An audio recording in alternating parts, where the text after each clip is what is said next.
l'équipe de M. Désiré Kara pour la présentation des travaux de la cellule de réflexion des États généraux. Restitution des travaux de la cellule.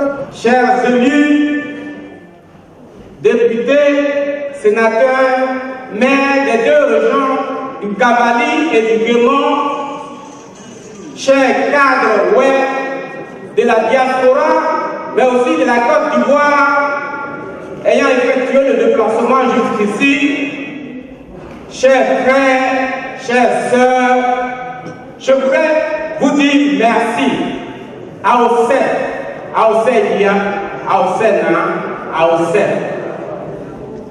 Madame la ministre,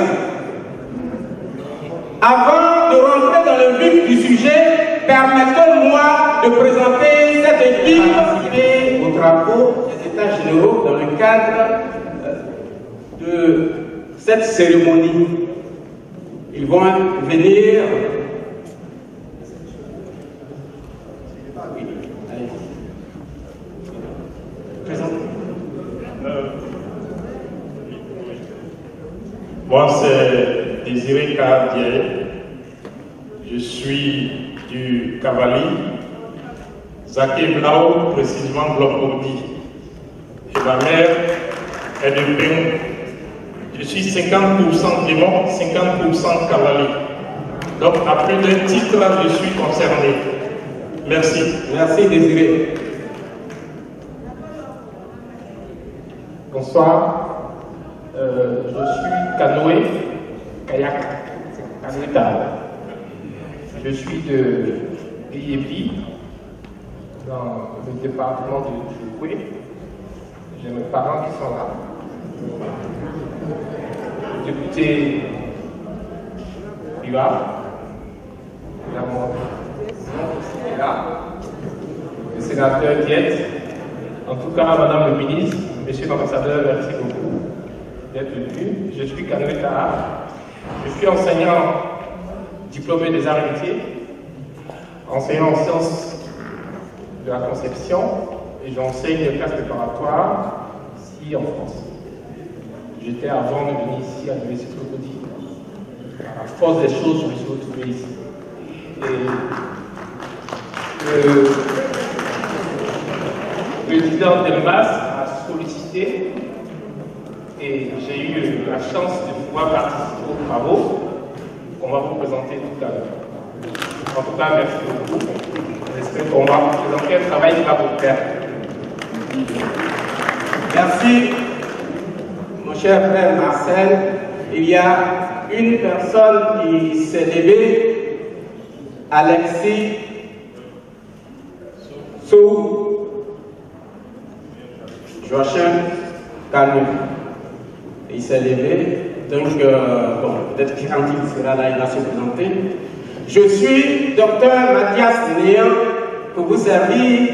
Je suis ingénieur des bâtiments et des travaux publics. Après mon passage chez Bouygues Bâtiments et chez Bouygues Travaux publics, je suis aujourd'hui chargé d'affaires grands travaux chez Socotec pour la construction du village olympique. Merci. Alors, ceci étant dit, nous allons rentrer dans le vif du sujet. Aujourd'hui, nous avons convié nos élus, nos cadres, nos frères, nos sœurs, pour réfléchir ensemble sur les maux qui minent nos deux régions, le Guémont et le Cavali. Mais il faut trouver une vision, une ligne. Et c'est pourquoi nous avons choisi l'intitulé Unité et cohésion dans le Guémont et le Cavali. Mais bien avant de présenter ces travaux, je voudrais vous présenter le format papier que nous avons élaboré.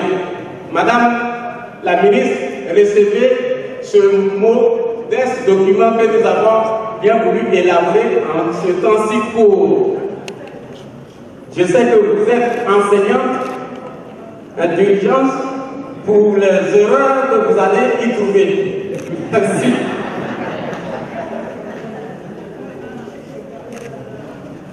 Il n'y en a pas trop, hein, les erreurs. C'est une équipe d'enseignants qui a sérieusement travaillé.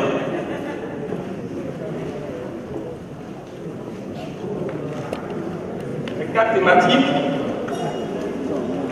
La première, c'est la résolution des problèmes fonciers et la pacification des rapports entre autochtones, allogènes et allochtones. C'est la première thématique.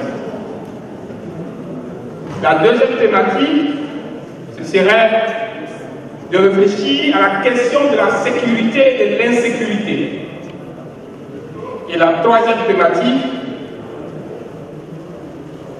c'est quelles sont les perspectives sociales, économiques et environnementales pour un développement durable. Et enfin, la quatrième thématique, c'est la question de la réconciliation. Comment hybrider toutes ces problématiques-là et d'où est venue toutes ces interrogations. Nous allons ensemble réfléchir. Nous allons ensemble réfléchir. Nous n'avons pas la prétention d'avoir la science infuse. Nous allons poser le problème et ensemble trouver la solution. Nous allons poser le problème et ensemble nous allons trouver la solution. Nous sommes partis de constat.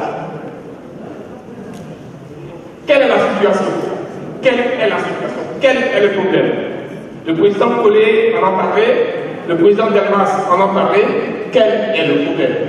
Parce que tant que le problème n'est pas bien identifié, la solution peut ne pas être une bonne solution.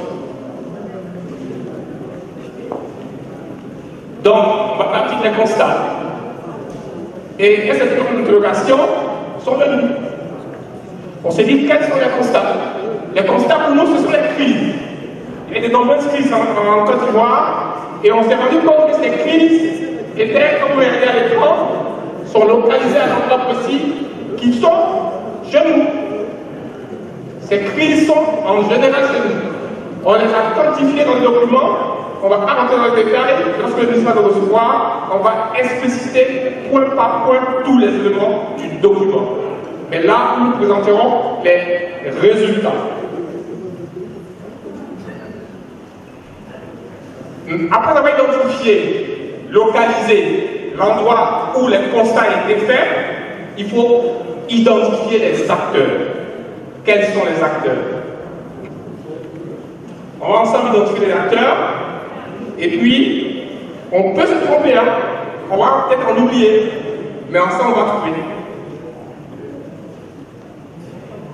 Et lorsqu'on aura identifié les acteurs, on va chercher les causes. Et cause par cause, on va aboutir à la cause profonde. La mère des causes.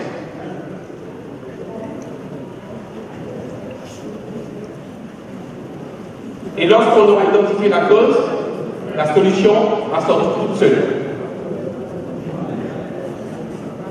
Je laisse la parole au témoin. Et permettez, la présentation sera dynamique.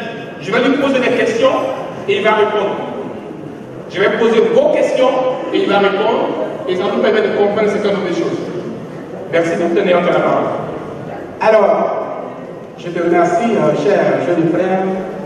Nous sommes partis d'une série de crises. La première crise, elle remonte aux années 1985, dans le village de Yorozon. Un affrontement a opposé les autochtones aux allochtones burkinabés. Plusieurs morts. Les autorités étatiques, d'ailleurs, ont intervenu. En 1997, à Fangolo, village de la commune de Diopoué, un affrontement a eu lieu entre les autochtones Béré et les Baoulés. En 1998, à Tabou, on a les mêmes faits. Les autochtones Koumen se sont affrontés aux allochtones d'Agari d'origine burkinabé. En 2017, à Guillaume, Donc dans tous les cas de figure, pour moi, c'est important. L'ambassadeur représente ici l'État de Côte d'Ivoire.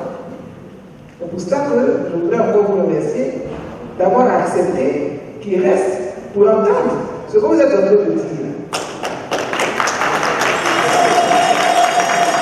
Madame Inamata, elle est ici, à l'UNESCO, elle représente l'État de Côte d'Ivoire.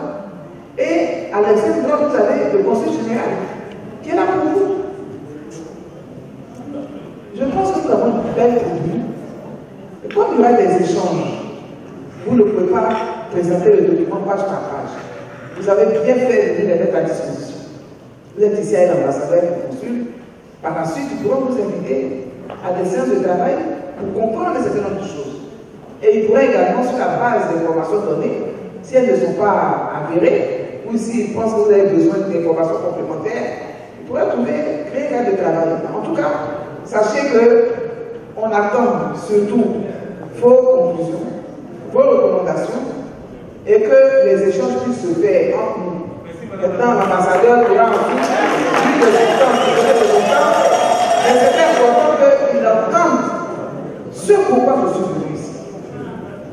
Et je voudrais indiquer, avant ma prise de parole officielle, que je n'aurais pas pu être ici si je n'avais pas eu l'autorisation du Premier ministre ainsi que celle du président de la République.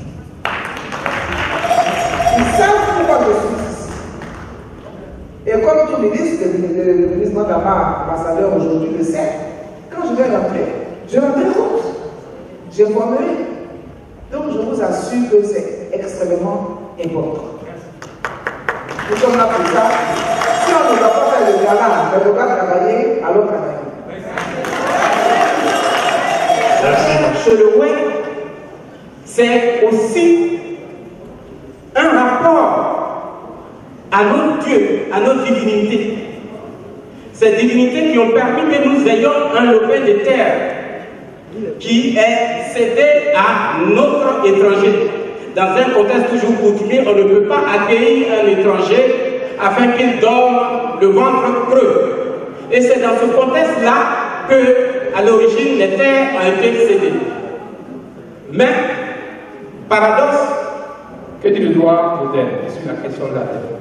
Cette conception coutumière s'oppose au droit moderne.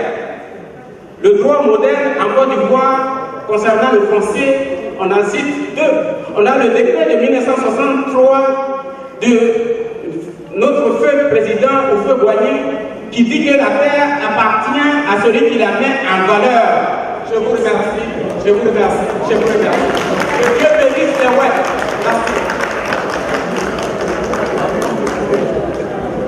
Merci beaucoup. Roger, contrôle de votre choix, s'il te plaît. Merci infiniment à tous et à toutes. Merci pour ce temps d'antenne.